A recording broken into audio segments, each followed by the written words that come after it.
Welcome to the very first episode of Pathways in Early Childhood Education. In this series, we will be talking to different educators, inspiring educators, experts, early childhood education experts, child development experts, to talk about what truly matters in a child's life, in the early years of a child's life, and the different facets that might impact the child's development. Today, in the very first episode, we have Dr. Shruti Bhargav with us. She is a visiting faculty at Azim Premji University and also a founder and director of Seher, Ek Nayi Udan, which is a intervention center in Baroda, Gujarat. Welcome, Shruti. Thank you, Pranali, for having me here. So I was thinking we can start with a very basic question. Are children all learning in classrooms? What are your views on that? Interesting to begin with. Actually, Pranali, the thing is that we cannot be making blanket statements and say that yes, all children in our classrooms are learning. There are a lot of factors which will affect the children's learning. So there are things like what is the classroom environment, what is the program that is being offered to the children, who is the teacher in the classroom. So for example, is the program the sort which is appropriate for the age of the children? Is it exciting enough? Will the program in a way arouse their curiosity? Will the children engage in what is being offered to them? So a lot depends on the program quality and the content. So it has to be appropriate and suit the current needs of the children at that particular age. Similarly, what is the classroom environment? So is it stimulating enough for the children? Do they feel happy being in that classroom? So researchers have shown that if children are comfortable, if they are well settled, if they are happy in an environment, it affects their learning positively. A child who is not feeling safe, is not happy in that environment, of course the child's learning levels are going to be affected by the environment. Very importantly, for the very young children, it is the teacher who really matters. So who is this person? So does she have enthusiasm for what she's doing? Does she connect well with each and every child in the classroom? Is she happy about what she's doing? Because all of her emotions, all of her states are going to affect the little ones in the classroom. The more positive the environment is, the more suited, the more appropriate a classroom is for the children, the more they learn, and we do hope that each child learns in our classroom. And one thing which is very important to keep in mind is, apart from the academic content, which of course gets transacted in the classroom, even before the child enters a school or a class, are the basic skills and behaviors of the child in place, which will help him or her to be part of that big group, which will help him or her to learn in that classroom, where for the first time when they enter, they are going to enter a situation which they are not used to being in. There are more number of children, there is more noise, there are more toys, the person in charge is a new person. So the basic skills and behaviors of the child should be in place before the child enters into a school setup or a classroom. Okay, very interesting points that you have mentioned. No? Environment, not just physical environment, I suppose, is the teacher's relationship also, and the basic skills that you mentioned. Would you be able to describe that a little bit? What could be the basic skills? So see, what usually happens is that, and this is happening more nowadays, what is happening is that even before the child enters the class or the school, parents begin to teach the child, okay, as readiness for the school. But unfortunately, what is happening is that they are teaching academic content. So before the child even begins to go to school, they will start to teach ABCD and 1, 2, 3 and colors and names and stuff like that. So there are two outcomes of this that happen. One is that this is the content that is going to be transacted in the classrooms, right? So when the teacher starts to teach all of this kid already knows it. So now the kid being a small kid, what is the child going to do? The child is not going to engage because it is not of interest to him. He or she already knows that content, right? So eventually what happens is that this child, because there is no engagement, there is nothing interesting for the child to do during the class, the child is going to start disturbing, okay? So the child will start to move around, may disturb others. So unnecessarily a child who otherwise is a very typically developing child will now start getting slotted as a child कि ये class में disturb करता है. And what happens is कि एक बार इस तरह का लेबल बच्चे पे लग जाए, उसको हटा पाना बहुत मुश्किल हो जाता है. So we are in a way as adults putting the child into trouble because we are already doing advanced teaching. Instead of that, school जाने से पहले what we call as the home school transition, उसमें ज़रूरी है कि बच्चा वो skills और बिहेवियर्स सीख कर स्कूल में जाए जिससे वो क्लासरूम का पार्ट सही रूप से बन सके. अब ये स्किल्स और बिहेवियर्स क्या हैं? Okay, so basic things like being able to pay attention. So is the child able to sustain attention? एक जगह थोड़ी देर तक बैठ सकता है, बॉडी मूवमेंट कंट्रोल कर सकता है, जो मैडम बोल रही हैं वो इंस्ट्रक्शन को सही से सुनकर समझता है और उसको फॉलो करता है. ऑल्सो सिंपल थिंग्स लाइक कि क्लास में तो कितना सारा प्ले मटेरियल होगा, तो वो प्ले मटेरियल के साथ सही रूप से एंगेज करता है कि नहीं. कुछ बच्चे ऐसे होंगे कि एक पजल लिया, थोड़ा सा खेला, आधा छोड़ दिया, दूसरे पे भागे, वो छोड़ दिया, तीसरे पे भागे. तो अगर बच्चा इस तरह का बिहेवियर क्लासरूम में शो करेगा तो टीचर के लिए तो ये बहुत मुश्किल हो जाने वाला है. So rather than teaching the children the ABC, the 1, 2, 3, it is important that we send them to school prepared to be part of the bigger group, prepared to be participating in the class activities in a coordinated, in an organized manner. So बच्चे को आप ये सिखाइए कि एक जगह थोड़े time के लिए किस तरह से हमें स्थिर बैठना है, हमें एक काम अगर हमने शुरू किया है तो उसको हमको ख़त्म करके उठना है, भाग नहीं जाना बीच में से आधी एक्टिविटी छोड़ के. एडल्ट जो आपसे प्रश्न पूछ रहा है या जो आपको इंस्ट्रक्शन दे रहा है उसको आप सुनिए, उसको आप फॉलो करिए, बार बार उनको दोहराना ना पड़े. दूसरे आपके जो क्लास में फ्रेंड्स होंगे उनके साथ हम किस तरह से इंटरेक्ट करेंगे. तो ये जो बेसिक स्किल्स हैं, attention being the foremost, this is what we have to train our children for, inculcate that in our children and send them to school. And attention बहुत important है क्योंकि बच्चों के साथ जो मैं काम करती हूँ उसमें आजकल ये बहुत देखने में आ रहा है कि क्योंकि बच्चे अटेंशन पे नहीं कर पाते हैं, अदरवाइज डेवलपमेंट में कोई विकास में कोई कमी नहीं है, पर क्योंकि अटेंशन नहीं पे कर पा रहे हैं तो जितना उनको सीखना चाहिए उतना वो नहीं सीखते. तो क्या होता है कि धीरे धीरे ये जो लर्निंग का गैप है ये बड़ा होता जाता है. सो कई बच्चे मेरे पास आते हैं जो ऐसे सीनियर केजी में हैं पर क्योंकि अटेंशन नहीं है, सही बिहेवियर के थोड़े थोड़े इश्यूज आने लग गए हैं, तो होंगे वो सीनियर केजी में पर अभी लेवल नर्सरी का होगा, जो इस बच्चे के साथ होना नहीं चाहिए था क्योंकि हमने उसको सही टाइम पर सही स्किल्स नहीं सिखाई. So as adults, especially as parents, for young children, आप अपना फोकस स्किल्स और बिहेवियर्स पर रखिए. एकेडमिक टीचिंग तो टीचर्स करेंगी ही क्लास, वो तो उनका रोल है. So that is something that we have to keep in mind. Yeah, those are really very important points for educators and the parents as well.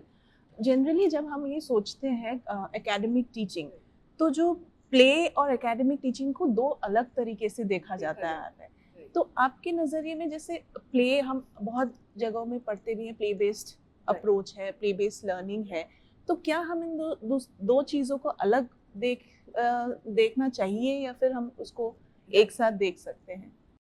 सी, बहुत अच्छा क्वेश्चन है प्रणाली.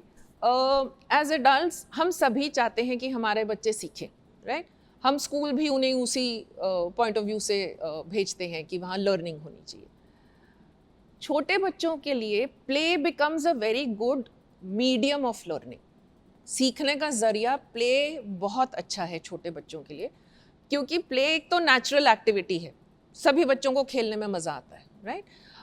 तो अगर हम अपनी लर्निंग को प्ले के साथ जोड़ पाएँ तो उसमें एज एन एडल्ट अगर मैं टीचर हूँ क्लास में तो मेरा एफर्ट और बच्चे का सीखने में एफर्ट बहुत मिनिमाइज हो जाता है क्योंकि कुछ भी हम प्ले के थ्रू सिखाएंगे तो बच्चे को वो सीखने में बहुत मज़ा आएगा, राइट? सो एक्स्ट्रा इंस्ट्रक्शंस देनी है, रूल्स फॉलो करवाने हैं, वो सब उसमें से निकल जाएगा क्योंकि अपने आप से हर एक बच्चा खेल के माध्यम से हमारी क्लास में सीखेगा, right? Also the thing is कि वैसे भी अगर देखा जाए, play is very essential from जिसको हम कहते हैं होलिस्टिक डेवलपमेंट के पॉइंट ऑफ व्यू से। जितने भी हमारे जो हम थेरेटिकली कहते हैं कि डोमेन्स ऑफ डेवलपमेंट है, जितने भी हमारे विकास के अलग अलग पहलू हैं, उसके लिए प्ले बहुत इम्पॉर्टेंट है, क्योंकि प्ले के थ्रू सारे डोमेन्स में डेवलपमेंट देखी जा सकती है। सो अगर जैसे हम समझने के पॉइंट ऑफ व्यू से देखें, तो अगर हम अपना शारीरिक विकास की बात करें, प्ले से अच्छा कुछ उसके लिए है ही नहीं। हम बच्चों को अगर फ्री प्ले अलाउ करते हैं तो पूरी बॉडी की एक्सरसाइज होती है, सब तरह की मूवमेंट्स करेंगे, उन मूवमेंट्स के लिए उनको प्रैक्टिस मिलेगी, तो वो स्किल ज़्यादा अच्छी आएगी। हेल्थ पॉइंट ऑफ व्यू से अच्छा है। सोशल पॉइंट ऑफ व्यू से फ्रेंड्स बनेंगे, उनके साथ बातचीत करना सीखेंगे तो लैंग्वेज इंप्रूव होगी। झगड़ा झगड़ी होगी, झगड़ा झगड़ी को सॉल्व करना होगा तो कॉन्फ्लिक्ट रेजोल्यूशन सीखेंगे। अपने से पहल करके एक्टिविटी करेंगे तो वो डिसीजन लेना, इनिशिएटिव लेना, वो सब स्किल्स ये लोग सीखेंगे। So play in that sense बहुत ज़रूरी है। ओनली थिंग इज़ कि हम एज एडल्ट्स कई बार बहुत कंसर्न हो जाते हैं कि सेफ हैं कि नहीं, है ना। सो हम बहुत अटकने लगाते हैं, वहाँ नहीं जाओ, उधर मत चढ़ो, ऐसे नहीं करो, क्योंकि हमें उनकी सेफ्टी इश्यूज़ हमारे माइंड में होते हैं। सो create an environment which is safe. बच्चे को ना बोलने की जगह एनवायरनमेंट को सेफ करिए, तो बच्चे फ्रीली उस एनवायरनमेंट में खेल सकेंगे। दूसरा, जैसे मैंने कहा, बहुत इम्पॉर्टेंट है छोटे बच्चों के इमोशंस के ऊपर ध्यान देना। हमें ज़रूरत है कि एज एडल्ट्स हम छोटे पने से ही उनको अपनी इमोशंस को पहचानने और उनको रेगुलेट करना सिखाएं, उसमें हम हेल्प करें। तो फिर play is a very good medium. So अगर बच्चा खेलते खेलते गिर जाता है या दूसरा बच्चा गिर जाता है, दुख रहा है, चोट लग गई है, तो हम अपने बच्चे को क्या सिखाएंगे, उस सिचुएशन को कैसे हैंडल करना है, हमारे रिएक्शंस कैसे होने चाहिए, राइट। जैसे मैंने पहले भी कहा, ये डिसाइड करना कि कौन लीडर बनेगा, कौन फॉलो करेगा, उसमें भी बहुत सारे इमोशंस इन्वॉल्व हैं। कुछ बच्चे होंगे वो सारा टाइम लीडर बनना चाहेंगे, तो उस कॉन्फ्लिक्ट को कैसे रिजॉल्व करना है। So in a way, natural way of learning play उसके लिए बेस्ट है। So in fact, for small children, play-based activities, play-based program, play-based instruction best रहता है for learning. So try हमें यही करना चाहिए कि as adults जो भी हम छोटे बच्चों के लिए planning करें, programs offer करें, उसमें जितना हम play अंदर डाल सकें वो best रहेगा। So what I understood from your response, that we need not see both these two in silos. No, it has to be integrated together. So play not only aids in learning the cognitive abilities, but also the socio-emotional skills, which is such a rage now. You know, not a rage, but it's a need of the hour. Correct. So that is a very important point. See, usually what happens is that as adults we see play as an informal activity, something to be enjoyed. Okay, co-curricular, and we see the academics as the real core serious thing, right? We can demarcate it that way, but if we are talking about young children, their holistic development, I think these just have to merge together. So we get the child to learn, we do whatever curriculum we want, whatever concepts that the child needs to learn, we do it in a playful manner using play material, play equipment that will facilitate the learning plus make it very enjoyable. So that connection has to come. Connection has to come. Right. Yes. Right. So since you are also the founder and director of Seher, an intervention institute, I was just wondering, what are your views about, in the classrooms we do have children who need special assistance. So how do a teacher make sure that they are also part of the activities, the whatever is planned in the classroom? Very interesting, and now, as you all would be aware, our recent education policy is also talking about inclusion, and the policy also says that we need to have children with even differing needs to be part of our classrooms. The teacher has to be very clear about what is her role in that scenario, right? Usually a teacher is supposed to be able to track out or maybe start to suspect that a particular child needs help, and then of course there is going to be a whole team who is going to assist her, right? Once the child is back into our classrooms post the assessment and post the program that gets planned for the child, then the whole idea is that we make our classroom environment, our classroom activities, our material inclusive. By that what we mean is कि हमारी class में हर तरह का material होना चाहिए जिससे कि एक बच्चा जिसको चीज़ें जैसे पकड़ने के लिए फॉर एग्जांपल होल्डिंग में प्रॉब्लम है, देयर इज़ मसल टाइटनेस, उसके लिए भी कुछ ना कुछ ऐसा मटेरियल क्लासरूम में हो जिसके साथ वो काम कर सके, right? So the whole idea is that the teacher should, one, understand that there is going to be a team who is going to assist her. Some activities out of the child's plan she will have to implement in the class, so there is supposed to be provision made for that. So for example, a particular child may need a little more time to complete that activity, so can we give that flexibility to the child? For some children we may have to maybe assess the child a little differently, शायद वो लिख के test नहीं दे सके तो हम oral test ले लें. So those little accommodations we will have to make into our program, into our classroom, and then inclusion works beautifully. So अगर हम इस तरह के छोटे छोटे changes करें, उन changes को करने के लिए agreeable हो, we are going to accept that yes, we will do those minor changes in the way we are running our classrooms on a day-to-day basis, we will be able to support all children in our class. So yes, it is important that we have children from differing needs in the class, because from each other they learn a lot. And to accommodate them into our classrooms and ensure that they are also learning, we will have to make minor changes in our practices, in our material, in the way we transact our lessons. But it is very doable once that initial setup has been made. So it was such a lovely conversation with you. So whatever you have shared, it will be very useful for the educators, for the teachers, for the parents as well. So what I understood was that the environment, it plays a huge role. How the physical space, the social space as well, the relationships, the communication, how it is done. Second is the basic skills that a child needs to learn, the home environment before they enter the structured space. And the third was the play. Very interesting, very important and very interesting that how play needs to be a part of your curriculum processes. And the last that you have so much of experience of, you just spoke about that, even for the educator to identify children and then to accommodate them, making certain tweaks in their own lesson plans or whatever they are planning, the learning experiences, but also important to refer the child wherever they need for further assessment, right? So that is something that the teacher might not be able to do. They need to refer the child outside. Yes. So thank you so much, Dr. Shruti. It was lovely talking to you. So we are at the end of the first episode of the series, and stay tuned for the next episode. We'll talk a lot more about early childhood education.